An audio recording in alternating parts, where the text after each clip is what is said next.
Okay, recently a lot of people been hating on the writing of Boruto post chapter 80, in particular regarding Sarada Uchiha and her Mangekyou Sharingan. I have not seen the fandom stretch so heavy and so hard. They've been stretching their arms like madmen in order to find something to complain about, and it has definitely all landed on Boruto's latest chapter and the events that led Sarada to awaken the Mangekyou at the hands of, well, fate and destiny, but I guess in particular her conversation with Sasuke and all of the events of what has gone down to Boruto. Everything, all of his misfortunes and all of that stuff that has happened has pushed Sarada to awaken her Mangekyou Sharingan, and a lot of fans are not happy about how that happened. They're saying it's bad writing. They're saying, oh my god, how could this happen? And I think we need to address it, because I think it's a little bit ridiculous that you can't see the writings on the wall on how Sarada Uchiha is able to unlock Mangekyou Sharingan, maybe, just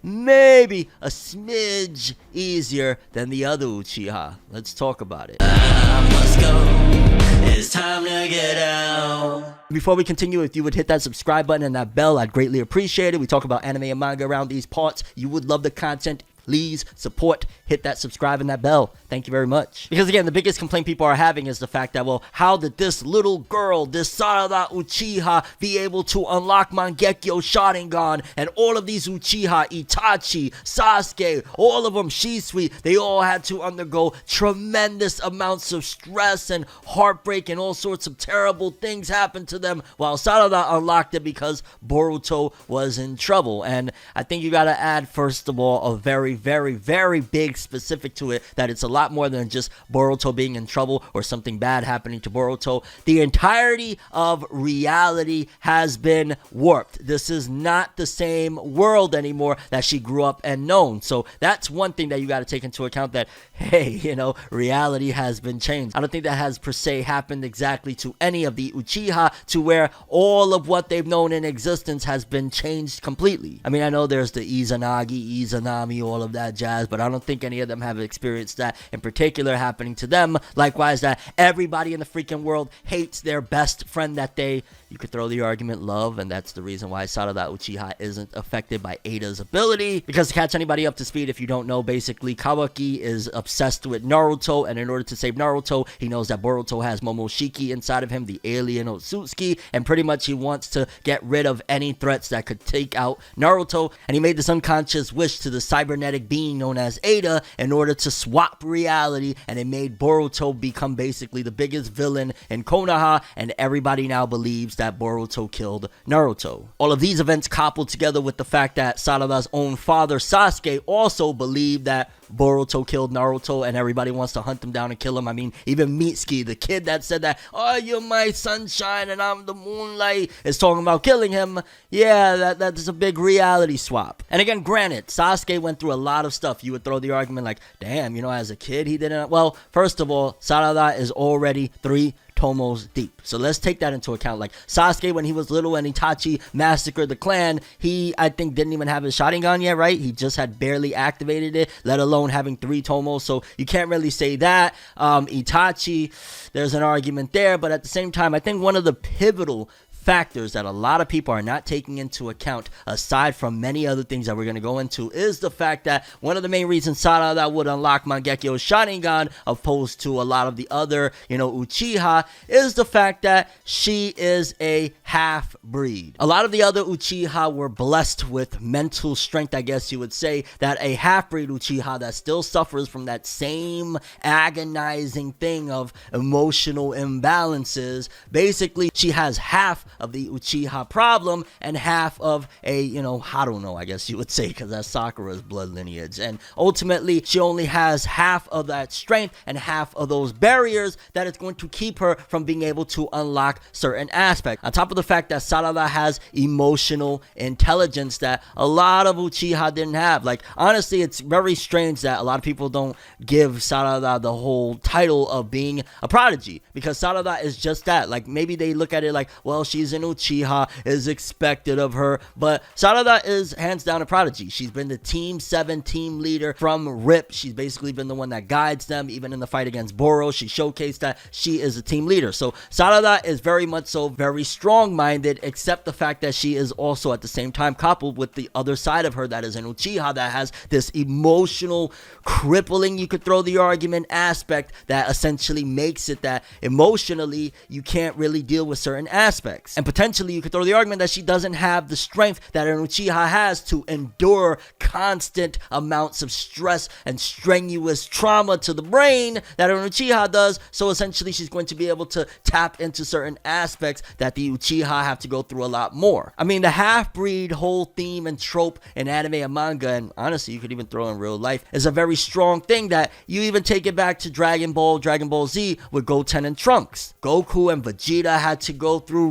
rigorous amounts of stress and training and all of these things for something that at the time they honestly didn't even understand. Like Goku got it off of a whim of, yo, my best friend just got blown to bits in front of me. So that was something that, yeah, it's gonna push you over the edge. Vegeta had to go through, oh my god, I can't believe it, I quit. And then as you go down the line of, okay, now they understand the knowledge of how to become Super Saiyan, then you go in and you throw Gohan in. And I know a lot of people are like, yo, what are you bringing in Dragon Ball Z? I'm talking about the half-breed trope, and it goes and extends itself down to Boruto. Because Goku at that point already understood what it meant to be a Super Saiyan and how to overcome a lot of these obstacles and barriers, so he was able to guide Gohan into it, and Gohan at a lot younger of an age than Goku and Vegeta was able to tap into Super Saiyan. And then you go down even further, Goten and Trunks were able to do it when they were 7 and 8 years old. Essentially, once you have the knowledge, once you have that cut as well of being a half-breed, it makes it a lot easier to tap into certain aspects because there's certain mental limitations that are in place for the full-on breed that the half-breed doesn't have. And then you topple that with the fact that Sarada has emotional intelligence, she's a leader, she's strong-minded, and you could throw the argument maybe that's from different parts of her lineage or whatnot. You topple that all together and you create somebody that is going to go through a traumatic aspect such as awakening a Mangekyou Sharingan. Not to mention the fact that she is a 12-year-old girl that has not had the greatest relationship with her father, because a lot of people are forgetting that aspect as well, that when Sarada awakens her Mangekyou Sharingan, it is during a conversation where she is pleading with her father, Sasuke, that she's barely had within her life. Like, if you've read the manga, if you watch the anime, you know that Sasuke is almost never in the village. The fact that the first time that they reunite in several years, he doesn't even recognize Sarada. They don't have the most closest bond and relationship. So when she's pleading out to her father, like, yo, dog, you ain't really been there for me like that. You know, we ain't have none of the greatest relationship, but if there's one selfish thing that I can ask you is please, even though your mind is telling you one thing, listen to me, your daughter. She is doing that as a shot in the dark of, yo, he's never really been around like that. He don't really, you know what I'm saying? He might not actually go along with what I'm trying to tell him. So this is also an emotional plea of begging her father that she doesn't have the greatest relationship with to listen to her over his own memories. I think that would definitely make somebody's mind be like, holy cow, what the heck? You know what I'm saying? On top of everything else that just transpired. And then you gotta also topple in the fact that she is related to Sasuke and Itachi. So she is going to have